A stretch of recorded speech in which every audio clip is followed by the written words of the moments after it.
Bismillahirrahmanirrahim. Assalamualaikum warahmatullahi wabarakatuh.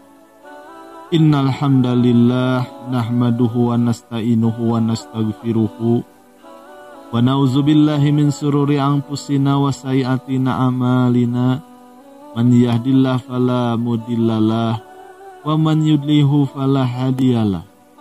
Wa asyhadu an la ilaha illallah wahdahu la syarikalah wa asyhadu anna Muhammadan abduhu wa rasuluh, amma ba'du. Pertama-tama, marilah kita panjatkan puji dan syukur kepada Allah Subhanahu wa Ta'ala atas nikmat iman dan Islam. Atas karunia-Nya juga sehingga kita bisa berjumpa lagi di channel ini. Salawat serta salam kita sanjungkan kepada baginda Nabi Muhammad sallallahu alaihi wasallam. Allahumma sholli ala Sayyidina Muhammad wa ala ali Sayyidina Muhammad.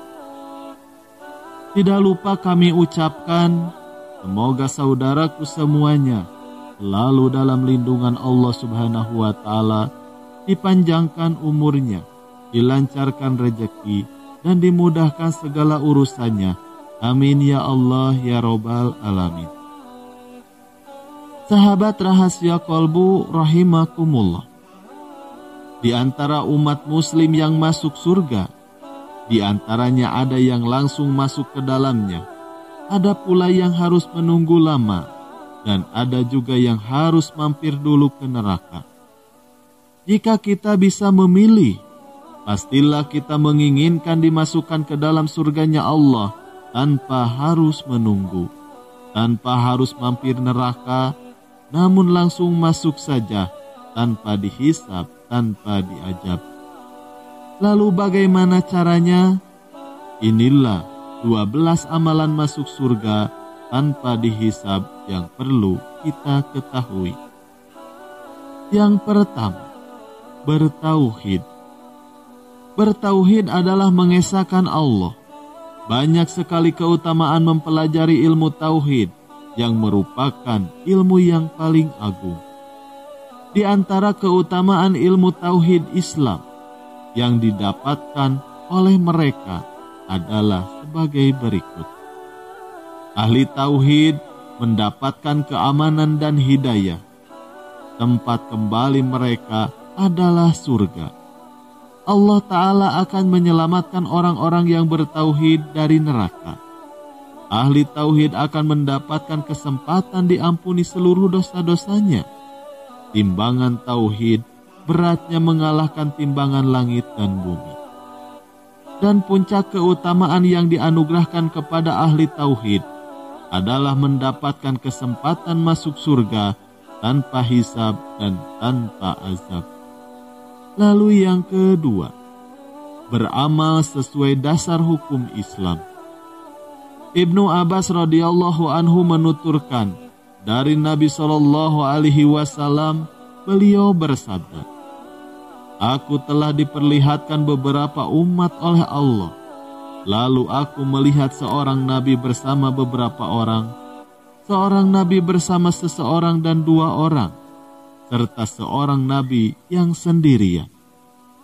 Tiba-tiba ditampakkan kepadaku sekelompok orang yang sangat banyak.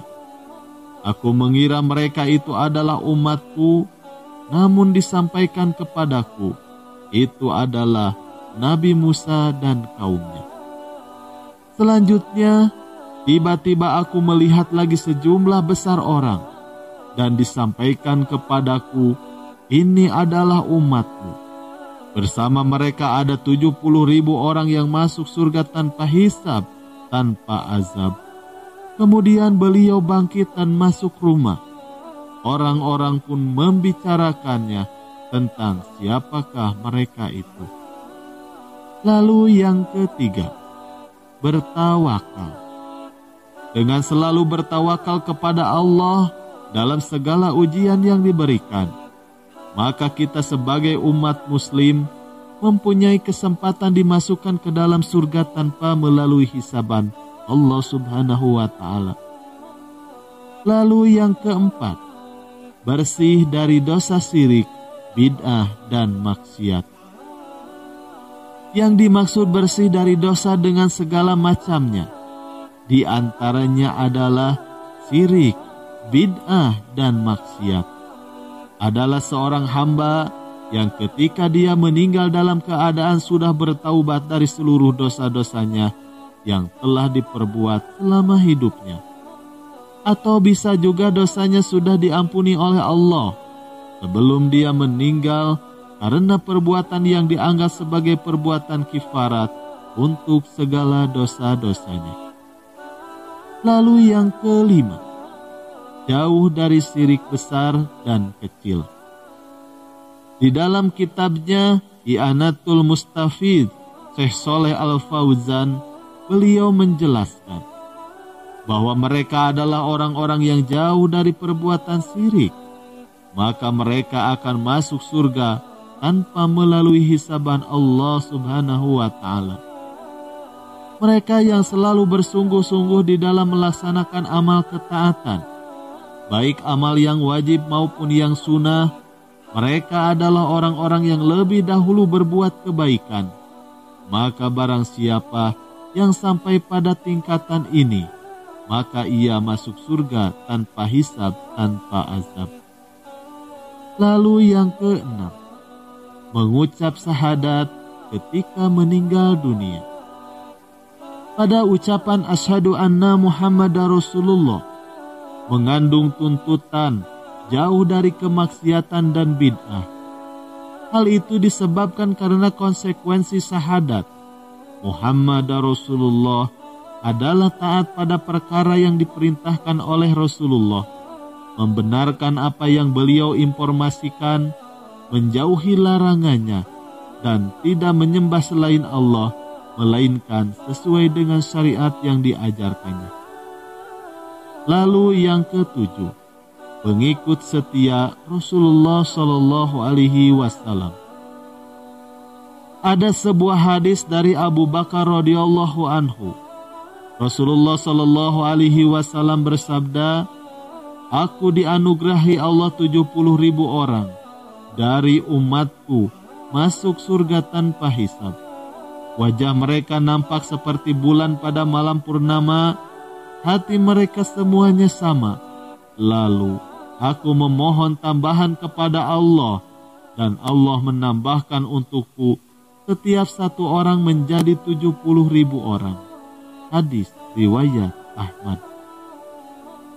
Lalu yang ke-9, orang yang pertama kali masuk Islam di masa Rasulullah Shallallahu Alaihi Wasallam. Allah berfirman, "Dan orang-orang yang beriman paling dahulu, mereka itulah yang didekatkan kepada Allah, berada dalam jannah kenikmatan, segolongan besar dari orang-orang yang terdahulu, dan segolongan kecil dari orang-orang yang kemudian." Quran Surat Al-Waqiah ayat 10-14. Lalu yang selanjutnya, mendapat buku amal di tangan kanan.